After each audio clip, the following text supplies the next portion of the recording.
This is the Virgo stand that you can get for the Truthear. Really cool. Especially if you have like a light in the background. If you put it up against that light in the background, the edges will all reflect that light. Pretty cool. You can get this as an extra with, I think they might still have the $5 discount for this. So I'm going to put that off to the back right now. Today we're doing the Zero from Truthear, which is a newer company, just came out. And this is also a collaboration with Crin. So we did the other collaboration last time, and I really do like that one a lot. I'm going to put that off to the side now. I got the IMs out of the box, so don't worry, they're not actually in the box.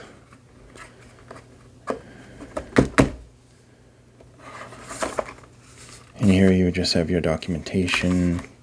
So inside the box, you're going to have this thing here. You got plenty of tips. So you got all kinds of different tips for different things. You have your wide bore and your narrow bore, and you got two foams down there. And we'll put this back. Put that over here like that. And then you get this really nice case, which reminds me of a jacket I had years ago when I had my Virago 920. I used to drive around with a kind of pleather jacket like this. I don't know if this is real leather. I don't think it's real leather. But I used to have a jacket with all the buttons and the zippers. Get into this. The cable is pretty decent. It seems to behave very well. It isn't the thickest stock cable on the planet, but it does a decent job and it doesn't tangle. So I got to give it to that. It's got the angled plug, which comes in handy for people using cell phones. Put my microphone in the right direction. The tips overall perform very well. They're decent tips. And these things look fantastic. The light isn't going to do them that justice, but I'm going to try to open the window here for a second, see if you can see that.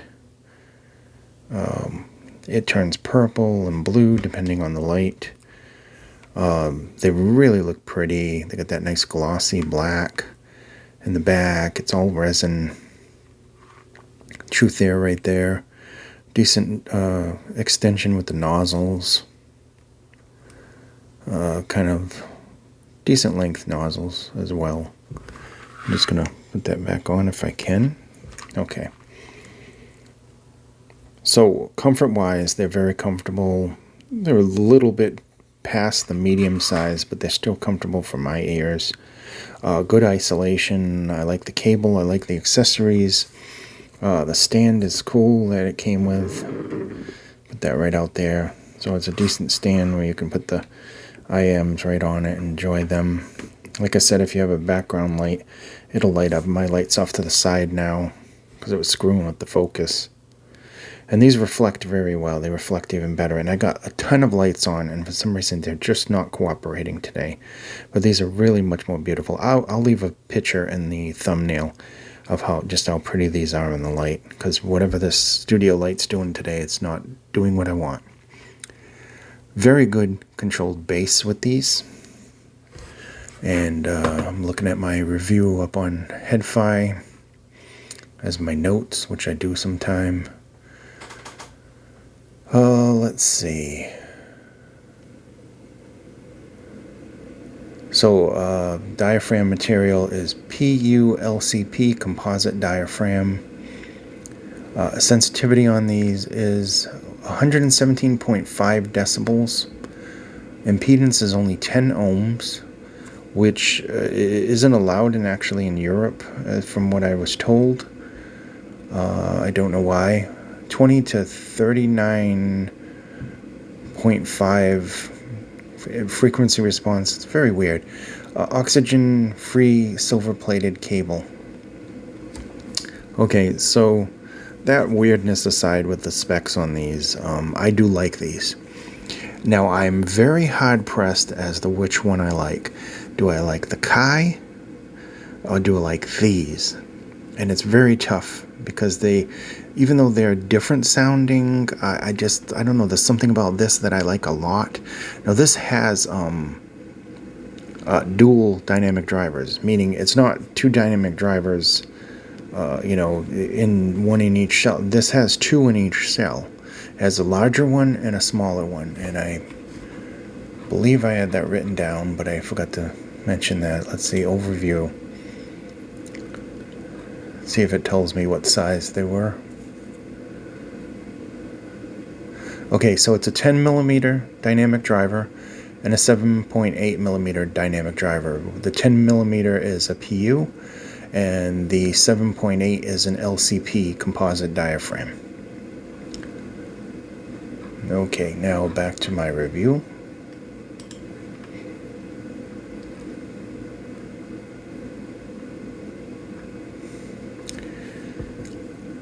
I like these. I'm just a spoiler right off the bat. I like the tips. I think I put the narrower bass tips in just because I was listening to music that required it. The stock tip was the little bit wider bowl one, and it still sounds fantastic with that. Overall, these are very beautiful, and let me apologize. I don't understand why it is so dark in here. It's actually getting dark outside because the storm's moving, and I don't understand why the overhead lights aren't performing like they're supposed to be. That said, plus we got the screen on, and I got an overhead light, and then I got the background light. It just seems very dark, at least to me. Hopefully the video comes out good. Sound wise, we're getting bass. Bass is powerful. It's got really good impact, really good control there, which I like. And I've seen a lot of IAMs having this. Some of them have very good bass, but some of them, the bass isn't very powerful. This one has a good power to the bass, but it also has good control. So you're getting quality and quantity. It hits hard. It doesn't overpower anything. It's not muddy. It stays very well controlled.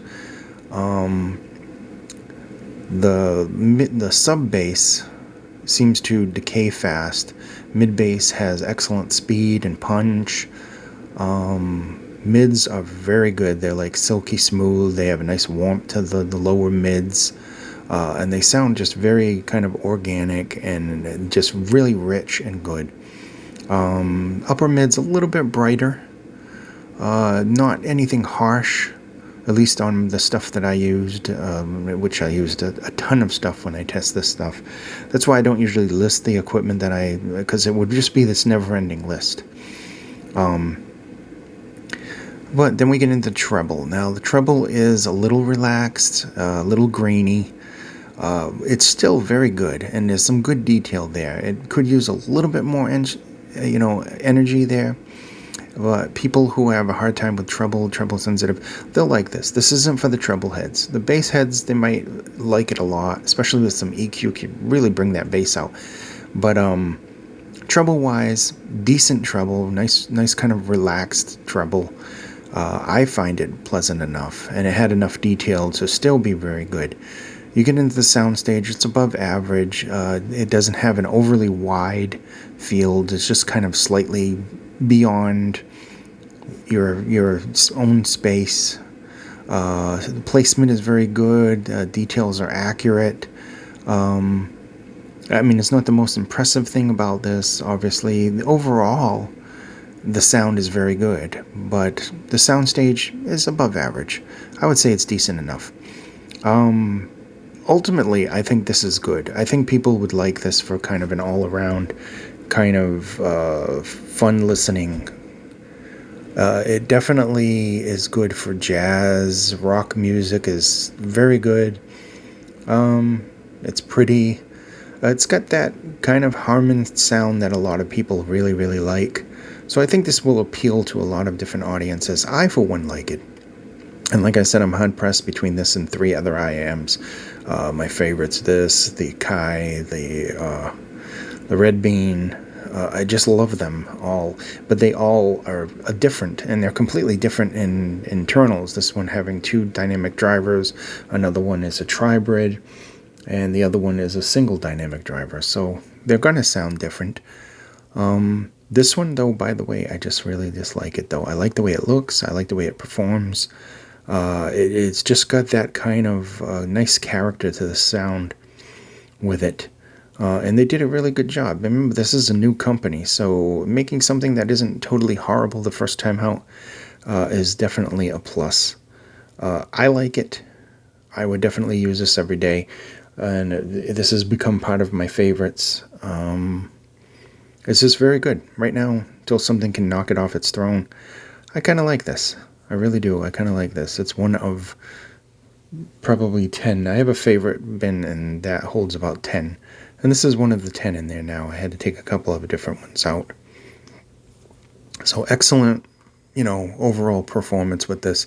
I think that people will definitely find this quite enjoyable. Like I said, good bass, good mids, silky smooth, nice kind of relaxed treble, not overly harsh in any area whatsoever, decent detail retrieval, decent technicalities, soundstage is better than average, with good, it's accurate, and placement is definitely, you can find the instruments and everything, and there's overall decent separation here as well. I just think people will like it. This has been the Truthear Zero, and this is a collaboration between Truthear, which is a new company, and Critical, which does some tuning for different IAMs and everything. I think overall I like this. I really do. I hope this was informative. Stay tuned for more reviews, and I will see you somewhere on the internet. Thank you so much for watching.